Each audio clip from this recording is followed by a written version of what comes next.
And talking about relief, one thing nobody ever gets relief from is parenting.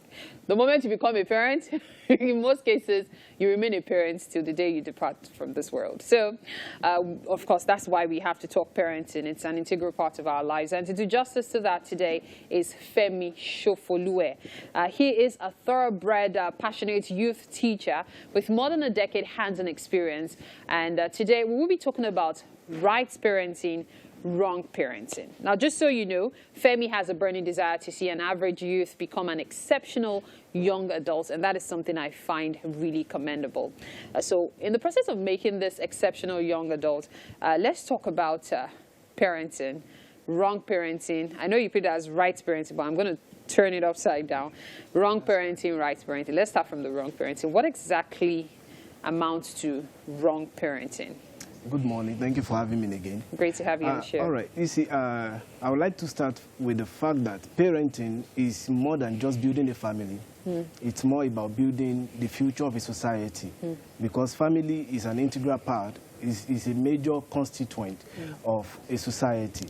And when you are doing things right in family, you are likely going to have a right society later on. Now, when we talk about wrong parenting in most cases has to do with adults who probably have not really grown up. We have a lot of children locked up in adult body, and they become parents. They themselves need to be parented, and now they find themselves in the position of having to parent somebody. And there is no way such people can do justice to parenting. So wrong parenting, that is where it begins from. When you have an adult body, but have children mind. More like so lacking maturity. You really need to train yourself to be a parent in order to be able to do that well. And then wrong parenting, in most cases, they allow children to have their way all the time because they don't know other way to go about it. They don't even know how to parent a child.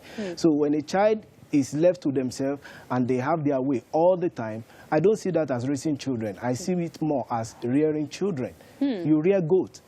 And you don't need much for goats to grow. You just throw them out early in the morning, they come back in the evening, they fend for themselves. That is how some people are parenting their children. And that is a very wrong way to parent children. Wow. You know, you saying it or putting it that way, I don't know, it was like a dagger to my heart. But actually, that is how I was raised. That's how you were raised? Yeah. Oh, so I have to retrain myself. Wow. So you went from to a being gentleman. reared. Yeah. To being raised. Okay, but really, I know you've already stated that as one factor, but what are the other factors that constitute wrong parenting? How can we identify wrong parenting? Because, you know, as parents as well, many parents are struggling to even raise their children the right way. So what you might say is wrong is what someone probably thinks of as being completely right. So could you give us more factors that constitute wrong parenting? All right. If you're a parent and you find it difficult to collaborate with your partner, let's look at it. We still have families where the two parents are home. Yeah. So both parents must always agree as pertain whatever they are doing for their children or whatever their children can do or cannot do. It's very wrong when a child knows that what mommy has said no to, if they go to daddy, they can get a yes. So you must not have disjointed ideas over matters. That is another wrong parenting signal. Or well, many people, many young folks, I dare say, grew up that way. Especially when, you know, many children are very manipulative. We cannot deny that fact. So when you speak to daddy about something... That is why both parents really need to think.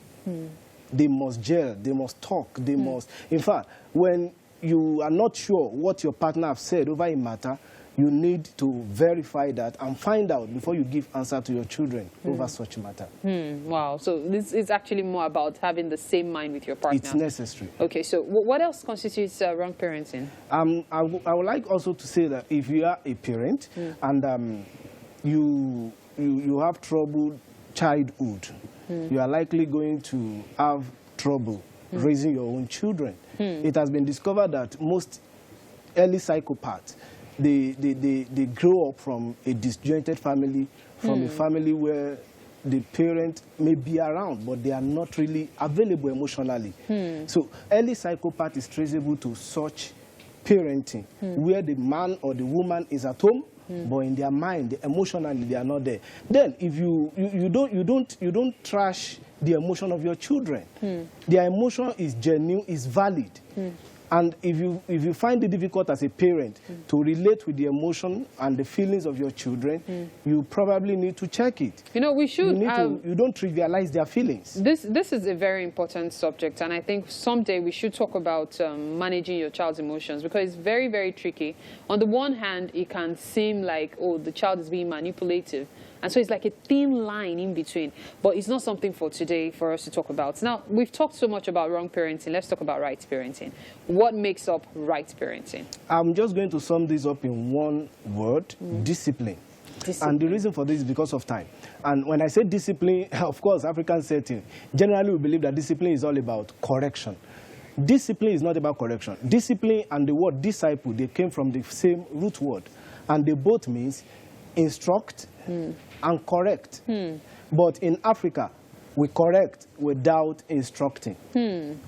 Whatever your children need to know, you don't assume that they know it. You teach it to them.